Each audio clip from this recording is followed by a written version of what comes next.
L'astrophysicien québécois René Doyon se voit décerner le prix du scientifique de l'année de Radio-Canada pour sa contribution au télescope spatial James Webb qui révèle depuis 6 mois des informations inédites sur l'origine de l'univers. Le chasseur d'exoplanètes avait déjà décroché le titre en 2008 alors qu'il publiait la première image d'un système solaire autre que le nôtre. Gaëlle Lucia-Berdoux de l'émission Découverte. C'est l'univers comme on ne l'avait jamais vu. Des images grandioses venues des confins du cosmos. Il n'y a rien qui peut battre ces magnifiques images-là. Elles sont absolument époustouflantes.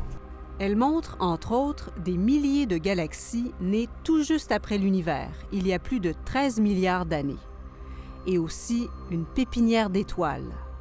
Ou encore notre système solaire sous un jour nouveau. Ces clichés ont été captés par le télescope spatial James Webb, lancé en décembre 2021. Ils sont d'une précision sans pareille. Et c'est en partie grâce à lui, l'astrophysicien René Doyon.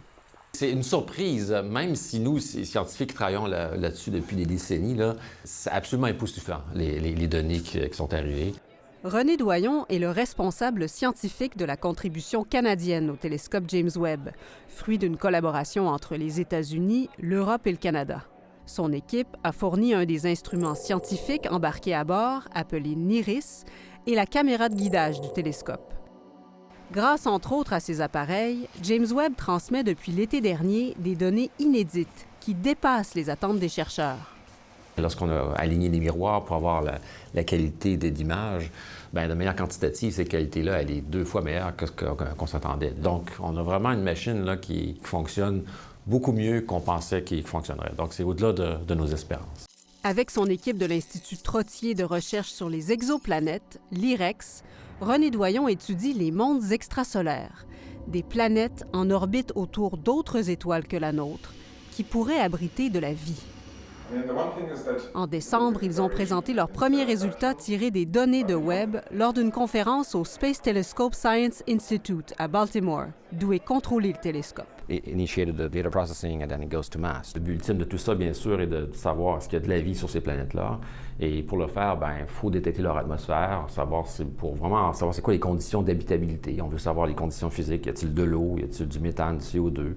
Et éventuellement même une biosignature, c'est-à-dire un gaz qui est produit par de l'activité biologique. Pour l'instant, les chercheurs n'ont pas détecté d'atmosphère sur les planètes qu'ils ont observées. Mais leur enthousiasme est intact. James Webb commence à peine à décoder l'univers des exoplanètes. Webb va vraiment ouvrir un nouveau chapitre là-dessus. On voit déjà les résultats qui sont absolument époustouflants. Donc c'est un départ en gros canon, un départ Lion. Ici Gaëlle Lucia-Berdoux, Radio-Canada, Montréal.